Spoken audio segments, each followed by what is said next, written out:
Well, welcome to Wickham Vineyard in the heart of Hampshire. I'm William Biddulph. I am the consultant winemaker for Wickham Vineyard, having been their winemaker. Well, the English wine industry has grown over the last 20 years. It started in the early 50s, the modern industry started in the early 50s with a fellow called Sir Guy Salisbury Jones at Hambledon in Hampshire.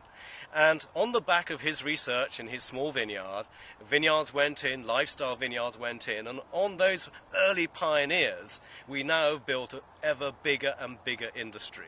And of course, a lot of you have heard about the sparkling wine industry in England growing, but the still wine, the red and still wine industry is also growing, and Wickham is at the forefront of that because we specialise in still wines. We have red still wine, dry white, rosé, and we have about 13 different wines available at the moment to choose from.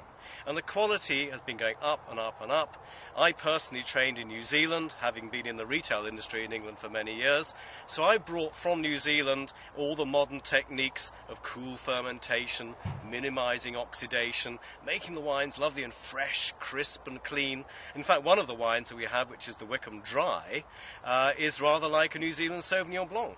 And in fact, one famous wine writer, which I better not mention the name of, marked the wine in a blind tasting, 16 marks out of 20, and marked it the top in a blind tasting of New Zealand and other white wines. And she thought the wine was New Zealand. So, well, every year is a tricky year in England because, as you know, we are damp, we are wet, we are grey.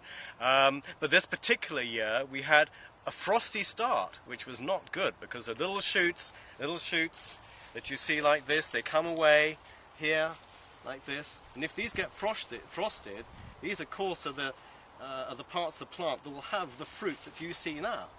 And so some of the varieties we have here were hit by the frost. Some of these little shoots were burnt off, and they had to re-sprout new shoots to have new bunches, which put them behind a little bit.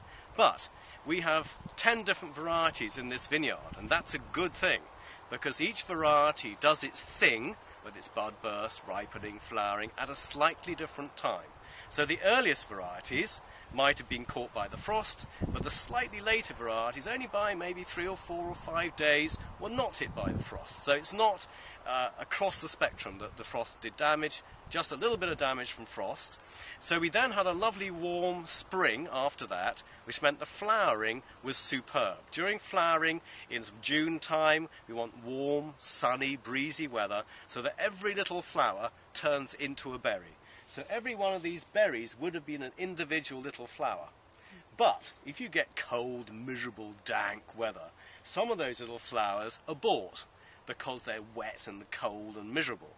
But this spring we had nice warm weather during flowering, so almost all of these flowers turned into berries, which is fantastic.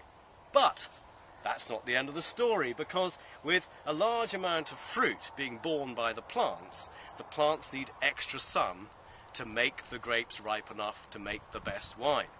And since August, certainly, it's been wet, miserable and cold, and you've all gone off on lovely holidays somewhere warmer.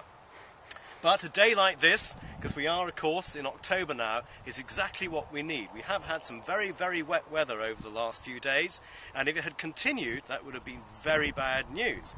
But now we have some warm weather, we're leaving these grapes on to just get that extra bit of sunshine, because sunshine on leaves means sugar. And so possibly... Well, there's actually a very good reason why we are not going to specialise in sparkling, because over the last 5 years there are many English sparkling wine vineyards have gone in. In fact, most of the plantings are of sparkling wine at the moment. And that means that in the next 2 or 3 years there's going to be a massive surge in the sparkling wine grapes being produced, and that's going to give potential problems on price of grapes. The price may crash, and there isn't a great deal of money in making grapes, certainly in any country, let alone England. So there may be a very difficult stage for the England sparkling wine area, but maybe not. We'll have to see what happens. But at the end of the day, quality always speaks. So the best quality English sparkling wine, the best quality English still wine will always have a market. And a fantastic drop it is as well. Thank you very much. Thank you for your time. Thank you.